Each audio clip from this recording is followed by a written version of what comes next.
Okay, imagine this. Imagine a world where being smart isn't about grades or textbooks. Instead, it's measured by, like, the sparkle of a diamond, or knowing just the right compliment to give, and having this uncanny knack for always landing on your feet gracefully. Welcome you, our listener, to the truly captivating mind of Lorelei Lee.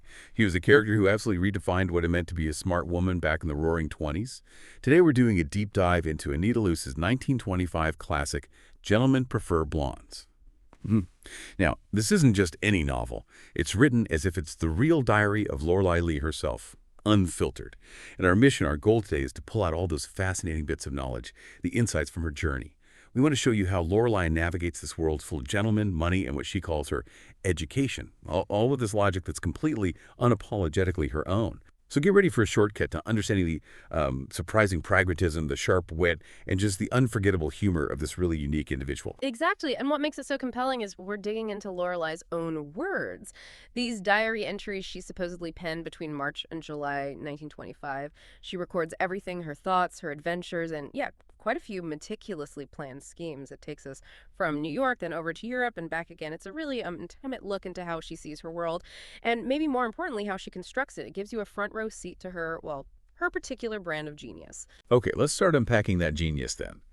Our journey into Lorelei's mind, it really kicks off with her very first diary entry. She lays out her self-perception right away. It's pretty audacious. She writes, and I just love this line, "If I took a pencil and a paper and put down all of my thoughts, it would make a book." This almost made me smile, as what it would really make would be a whole row of encyclopedics. Her spelling, right? I mean, I seem to be thinking practically all the time. I mean, it is my favorite recreation. So she genuinely sees herself as having brains, enjoys the temperamental side of writing. She contrasts it with practicing music, which she gave up famously by throwing a mandolin across the room. What do you make of that opener? Oh, it's just a brilliant opening statement, isn't it? What's really illuminating isn't just that she boldly claims to be intelligent, but how she defines that intelligence. For Lorelei, thinking practically all the time isn't about, academic stuff or deep philosophy. It's this constant, almost recreational analysis of everything around her, the people, the situations, and critically how they can, well, serve her interests. And that charming spelling of encyclopedics, like you said, her take on encyclopedias, it's not just ignorance, it's part of this persona she cultivates. It makes her seem less calculating. She uses these little quirks. They make her seem less threatening, lets her operate under the radar while her mind is definitely working overtime. It's a really shrewd, practical kind of wit, an intelligence that completely flips traditional expectations, and it becomes her biggest asset. That's a great way to put it, yeah. Connecting the casual language to the strategy underneath. And this leads us right into one of her first and maybe most important educators, Mr. Gus Eisman, the Button King from Chicago, as she calls him. He's described as the gentleman who is interested in educating me. So for Lorelei, he's the money guy. Trips, emerald bracelets, delightful surprises on holidays, that sort of thing. But interestingly, he's against her being in the movies because his mother is, and here's that spelling again, orthodox. Orthodox. She seems to just accept that quite pragmatically. Right.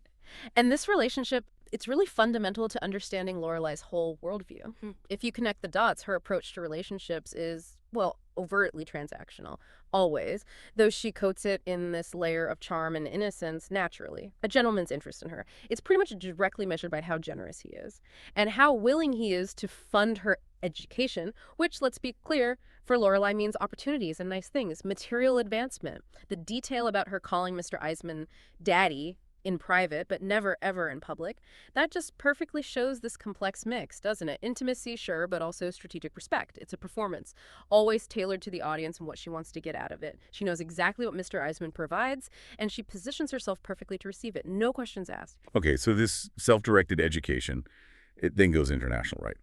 Lorelei heads off on a European trip with her friend Dorothy, all paid for by Mr. Eisman, of course. She notes the ship, the Majestic, feels just like being at the Ritz. Very Lorelei. But here's where you really see her unique learning style in action. Mr. Eisman sends her an etiquette book, and Lorelei, she dismisses it almost immediately. Her reason, it wastes quite a lot of time telling you what to call a lord, and all the lords I've met have told me what to call them, and it's generally some quite cute name like Cuckoo. What does that tell you about her approach? It tells you everything. It's such a brilliant illustration of how her education is completely self-directed. Opportunistic. She couldn't care less about abstract knowledge or, conventional social rules. Not really. Her focus is laser sharp. Gain information that helps her advance personally, that makes her comfortable. Dismissing that etiquette book isn't ignorance. It shows this profound confidence in her own social instincts, her ability to learn directly from experience. Why read a stuffy book when a real lord tells you to call him cuckoo? It suggests this very modern, almost intuitive way of navigating social situations. Adapt to what's right in front of you. Don't worry about old rules. She trusts her own judgment completely, and honestly, it usually works out for her. But then things take a pretty dramatic turn on the ship, a pivotal moment. Lorelei bumps into Mr. Bartlett. He's a district attorney from a past trial back in Little Rock, Arkansas. And this is a moment that could just shatter her whole image, right? And then Lorelei recounts this absolutely wild story about studying stenography, meeting a lawyer, Mr. Jennings, discovering he was not the kind of a gentleman that a young girl is safe with. And then, during a bad case of hysterics, she ends up shooting Mr. Jennings. Oh. That's quite a story to draw up on a cruise ship. It is, and this moment really raises that crucial question. How does Lorelei manage her past? Especially a past with such a, dark secret. Her description of the trial itself is key to understanding her genius for controlling the narrative. She makes sure to mention how everyone at the trial except the district attorney was really lovely to me, and all the gentlemen in the jury all cried when my lawyer pointed at me and told them that they practically all had had either a mother or a sister. She got acquitted, naturally. Kissed the judge, even says he gave her the name Lorelei. So far from being this damaging liability, her past becomes just another tool in her kit. Her skill in selectively sharing and framing that story, painting herself as this vulnerable victim, lets her manipulate people. It shows this deep grasp of human nature and an incredible instinct for self-preservation. It's like a calculated vulnerability, Carefully deployed to get sympathy and disarm any threats, she turns something traumatic into proof of her innocent charm. It's quite something. And it works almost instantly. There's a Major Falcon, a British agent on board. He encourages Lorelei to basically forgive and forget Mr. Bartlett. Why? So she can cozy up to him and get information about his secret U.S. government mission involving airplanes. So her past and how she tells it connects directly to this chance for espionage. Absolutely. Lorelei rarely lets any opportunity slide, whether it's for, diamonds or state secrets. That run-in with Bartlett could have been a total disaster for her. Yeah. But instead, it becomes another chance for her to show how resourceful she is. She gets the power dynamics instantly. She knows people want to feel protective of her, and she uses that masterfully. Her education is constantly adapting, finding leverage in absolutely every interaction. She sees the world as this complex web of relationships and deals, and she's always looking for the best way through it for herself. Okay, so from the high seas drama, we land in London, which Lorelei finds, unimpressive. She calls it not so educational and basically says it's not as good as New York. While she's there, she meets Sir Francis Beekman. She nicknames him Piggy, affectionately. Maybe not. He's rich, but apparently notoriously cheap. An English gentleman. So Lorelei, never one to back down, devises a plan to educate an English gentleman like Piggy. Start small, makes him send her 12 orchids every day, but then she escalates, convincing him to buy her this incredibly expensive diamond tiara. She has this sharp observation about English gentlemen only giving things like a gold cigarette holder or a bangle, which she says is just a gold bracelet with no stones, something American girls would really give to their maid. She definitely knows her worth, and it's measured in carats. Yes, and that pursuit of the tiara, it's just the perfect, glittering example of Lorelei's whole philosophy. Take advantage of every opportunity. Use material things as a very clear measure of affection, of worth. She meticulously contrasts the perceived stinginess of the English guys with what a sophisticated American girl like herself expects. And this isn't just about vanity, not at all. It's a strategic play. Getting that tiara isn't just about having a valuable asset. It's about demonstrating her power, her influence over these wealthy men. That's vital to her brand. It really highlights her, ingenious financial thinking and her total confidence in outsmarting European social norms. And the men who uphold them, it's not just the tiara itself, it's what it represents. It's gentleman's commitment, yes, but more so her own value in this social marketplace she navigates. Right. Next stop, Paris. And this is where things get really, really chaotic. Lady Frances Beekman, Piggy's wife, shows up. Understandably furious about the tiara, she confronts Lorelei and Dorothy. And Dorothy, ever the loyal sidekick, delivers this amazing line, "Lady, you could no more ruin my girlfriend's reputation than you could sink the Jewish fleet." Just incredible. Then Lady Beekman's lawyer, her solicitor, Mons Broussard, who Lorelei immediately nicknames Robber, arrives with his son, Louis.